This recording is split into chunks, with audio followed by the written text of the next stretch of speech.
अस्सलामु अलैकुम वरहमतुल्लाहि वबरकातुहू।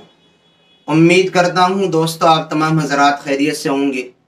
अल्लाह से दुआ है जहाँ भी आप हैं अल्लाह आपको खुशी और सलामती के साथ महफूज रखे।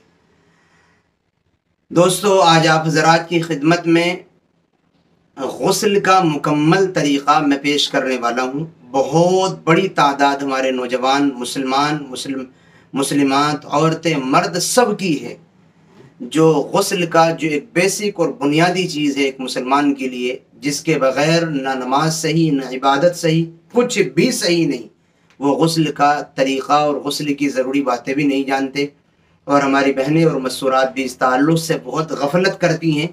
इसलिए हमें गुस्ल का सही तरीक़ा मुकम्मल तरीक़े पर समझ लेना चाहिए। और आज की इस वीडियो में बहुत शॉर्ट अंदाज में मैं बतलाने वाला हूँ कि नापाकी का, जनाबत का, पीरियड के बाद और डिलीवरी के बाद, विलादत के बाद गुस्ल औरत कैसे करे। तमाम तरीक़ों के गुस्ल की मुकम्मल तफसील आज की इस वीडियो में मैं बयान करने वाला हूँ।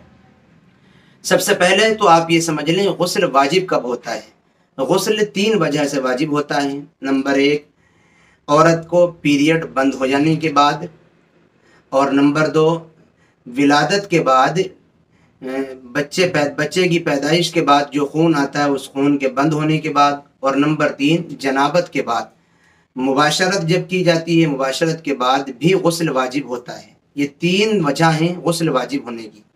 अब गुस्ल करने का तरीक़ा क्या है। सबसे पहले आपको क्या करना है, सबसे पहले आपको नियत करनी है कि मैं गुस्ल करने जा रही हूँ या गुस्ल करने जा रहा हूँ। दिल में इरादा कर लें और उसके बाद फिर दोनों हाथ गट्टों तक धोएं। गट्टे ये हैं, यहाँ तक दोनों हाथों को अच्छे तरीक़े पर 3 मरतबा धुल लें तो ज़्यादा अच्छा रहेगा।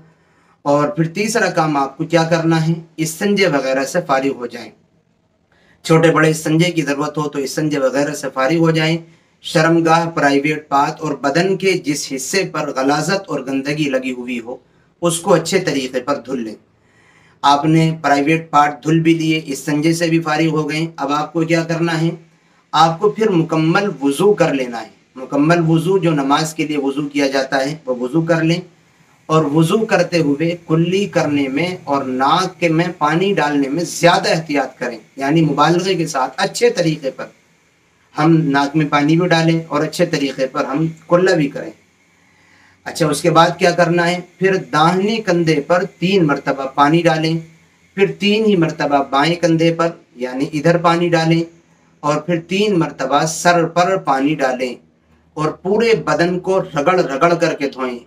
कान में, नाक का जो सुराख होता है वहाँ, या जहाँ जहाँ पानी पहुँचना बग़ैर पहुँचाए नहीं पहुँचता पानी, वहाँ पानी पहुँचाने का एहतमाम करें। जो ज़ाहिरी हिस्से हैं, नज़र आने वाली चीज़ हैं, जहाँ पानी पहुँचाएंगे नुकसान देगा वहाँ नहीं पहुँचाना।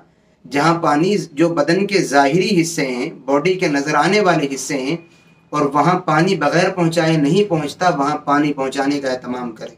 खूब रगड़ रगड़ करके बदन धोएं। इसके अलावा औरत के लिए क्या करना है, अगर औरत ने पहले से चुटिया नहीं बांधी हुई है तो फिर औरत के लिए सर के बालों की जड़ तक पानी पहुँचाना भी ज़रूरी है और सारे बालों को भिगाना भी ज़रूरी है। एक बाल भी अगर खुश्क रह जाएगा तो गुस्ल सही नहीं होगा।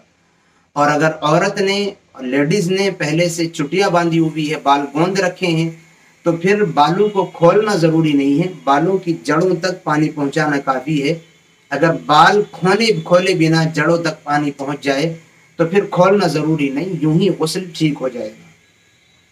ऐसे ही एक बात का और ख्याल करना चाहिए कि गुस्ल तन्हाई में करें, किसी की नज़र ना पड़े, बेपर्दगी ना हो बिल्कुल भी।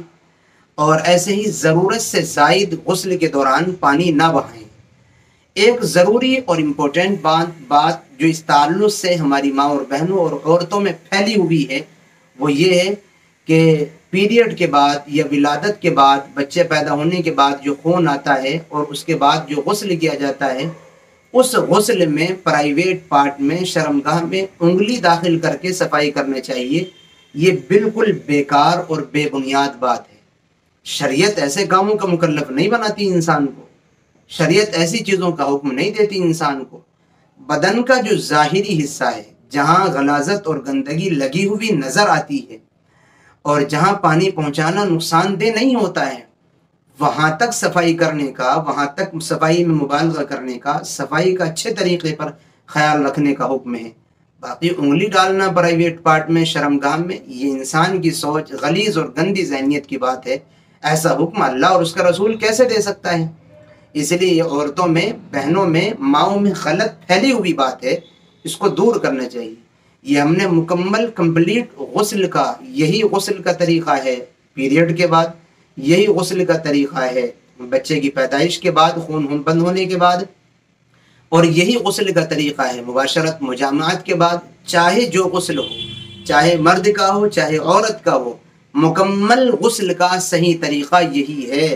اسی طریقے پر ہمیں غسل کرنا چاہیے۔ ایسا کرنے سے ہم مکمل طریقے پر پاک ہو جاتے ہیں۔ امید کرتا ہوں بات آپ کی سمجھ آ گئی ہوگی۔ دعاؤں کی درخواست ہے، پھر ملیں گے انشاءاللہ کسی نئی اور اچھی ویڈیو کے ساتھ۔ السلام علیکم ورحمۃ اللہ وبرکاتہ۔